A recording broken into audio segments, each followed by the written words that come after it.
following is a presentation of the Belly Up Sports Media Network. Welcome to the Morgan Man Sports Podcast. I'm your host, Stacey Cole Morgan. Here on the Morgan Man Sports Podcast, we talk Atlanta Falcons news, pre-game predictions, and all other news surrounding the Atlanta Falcons. Touchdown, Atlanta! Also on the podcast, we talk Call of Duty League, esports, covering roster mania, major predictions, COD champs, player trades, and much more to get you ready for every single CDL weekend. Scuff goes through, and Scuff snaps, wins the one-on-one in optic with the reverse sweep. If that sounds good with you, put on your Falcons jersey, grab your gaming headset, and let's get the show started.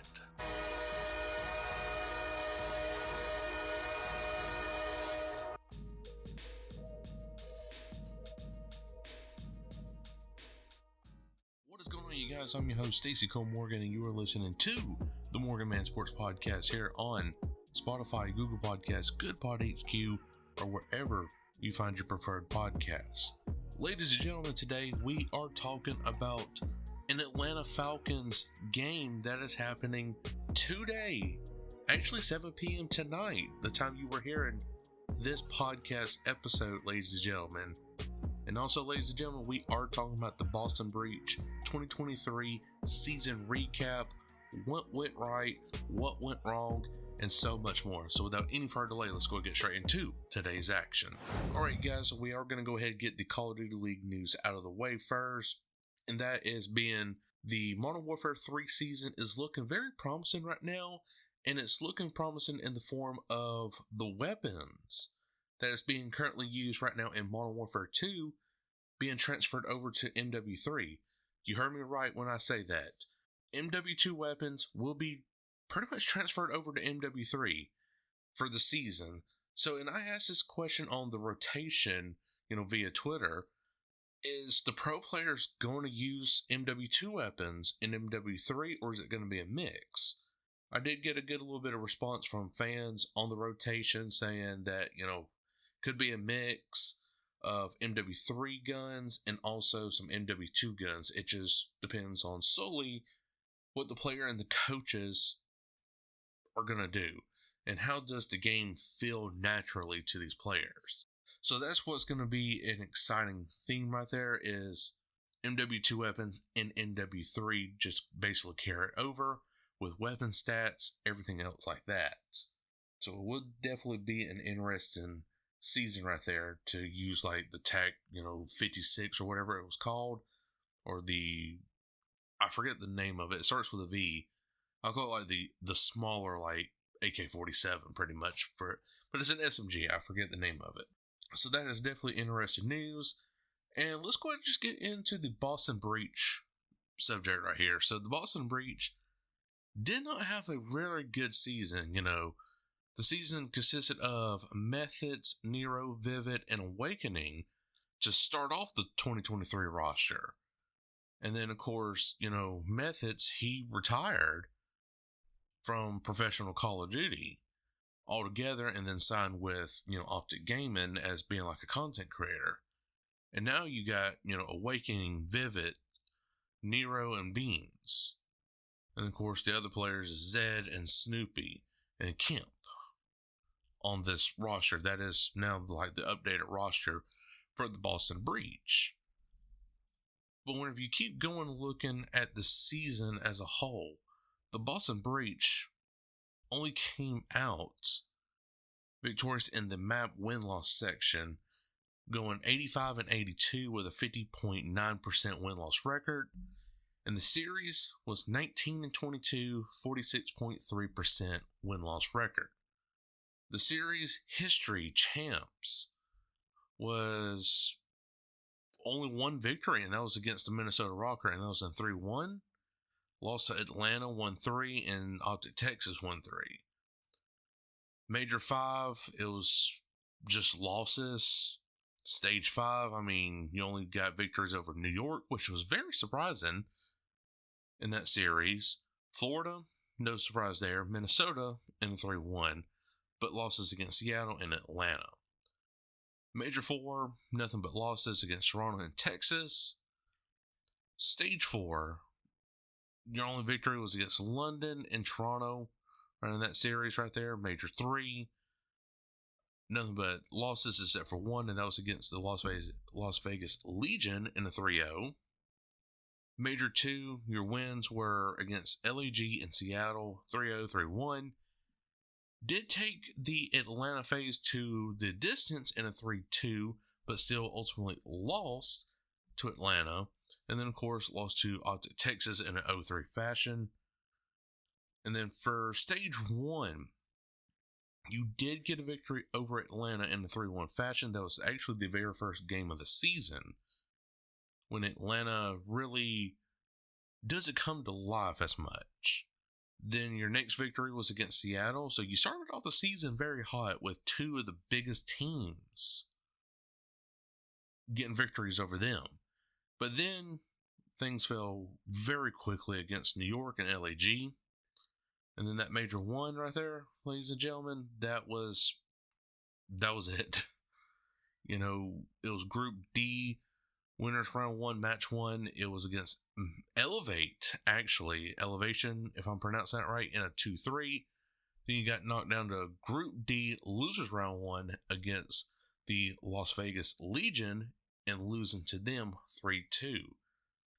So guys, the Boston Breach definitely did not have a very great season right here. And now with, you know, your additions of like Beans and, you know, Snoopy, all them, you know, going in pairs with Awakening and Vivid, you know, this could be a team to honestly place in maybe the top 6, maybe top 7, but I just still don't see it. You know, Beans, everybody hypes up around Beans, but he's just not that good of a player, I don't think.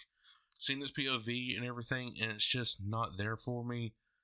Zed, you could probably put him in the rotational piece mid-season to hopefully increase your chances, but nothing really concrete about the Boston Breach as of right now. And of course, their biggest downfall for the Boston Breach, I think personally, was during the Major 2 when they hosted the Major 2 tournament in Boston and not doing that well. I mean, yeah, because your only victories, gosh, in Major 2 was against Seattle and LAG. And then whenever you lost against the Optic Texas, you know, Methods comes out and say, hey guys, look, it's been a fun ride. I'm retiring. Peace out. You know, that was the biggest downfall for the season right there. But then things really started looking up. If you're a Boston fan, gosh, I really hate to say it, but Stage 3 was your biggest point of the season. Was Stage 3, not Major 3, because you went 2-2 on that. You split, but you won the qualifiers by a good 4-1. You know, your only loss was against Florida, 1-3. But you had Toronto victory, London, LAG, and LA Thieves, which that definitely was surprising right there. An LA Thieves victory, 3-2.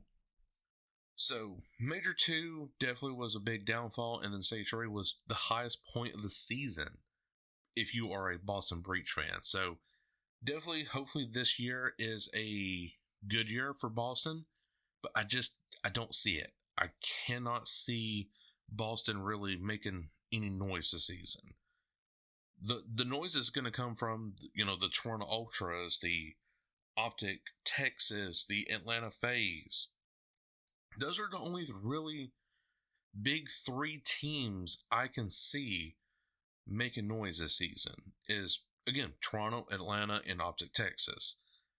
All these other teams, I would put New York Subliners in there, but you got rid of your COD Champs roster pretty much. I mean, yeah, there's still a few players like Hydra and, you know, Kismo, I believe it is, or Kismet. But then, you know, you add Sib to the roster that's coming from the Seattle Surge.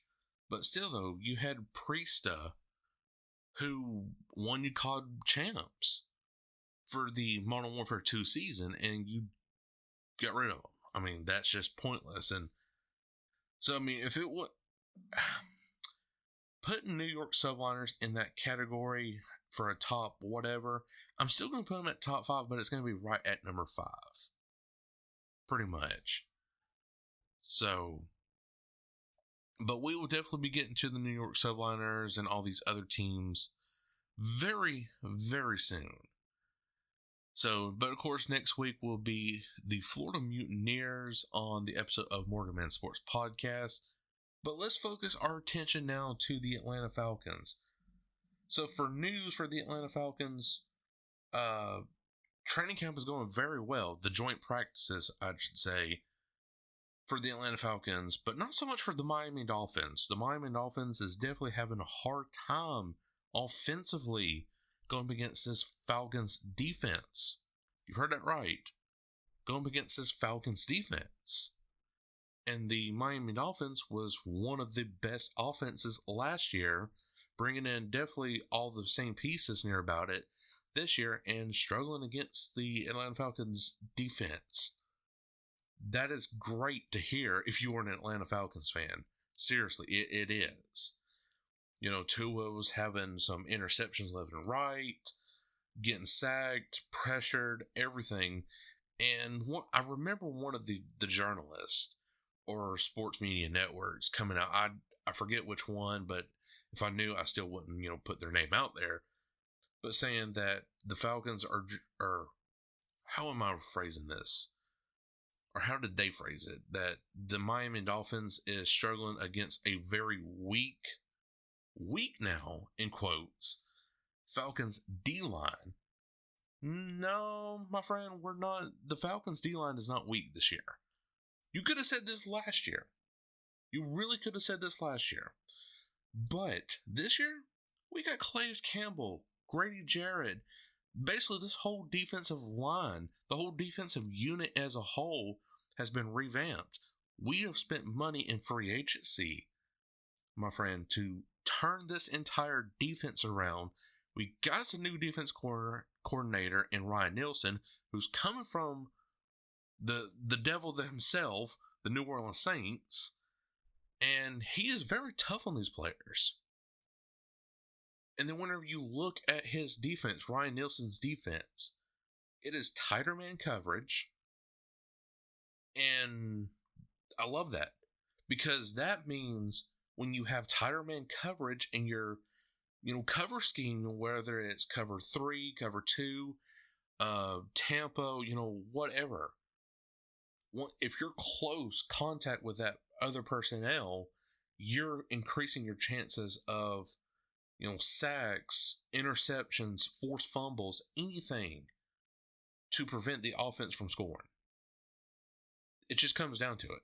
And Ryan Nielsen is very strict on that from what I'm seeing. And the Miami Dolphins is very much just sucking right now against this Falcons defense. But of course, the media news outlet is definitely going to bash the Atlanta Falcons just because it is the Atlanta Falcons. And the Atlanta sports market just does not get respected by mainstream media. So defense is definitely going good. Offense has definitely been clicking on all cylinders here lately. And we got to shout out to Desmond Ridder, guys. Arthur Smith came out on the interview, actually today of this podcast, recorded on August 9th, saying that he's going to have to go back and watch the tape. But notice that Desmond Ridder is making the smartest decisions on the football field right now. I know it's practice, but it's joint practice. You're actually getting in-game simulations, pretty much. 7-on-7s, 11-on-11s, whatever. And Desmond Ridder is making smarter choices, and I like that. He recognizes a Kyle Pitts wide open on the left flank, even though the route is designated for Bijan Robertson, 50 yards down on a deep throw. Desmond Ridder notices those things now. And the more play time that he's getting, and hopefully during tonight's game against the Dolphins, he will make those smart decisions then. and we score up a lot of points, and the defense prevents points from being scored on the Miami Dolphins. So guys, that was pretty much enough of the news right now. Let's get into the biggest part of this podcast episode, and that is talking about this game.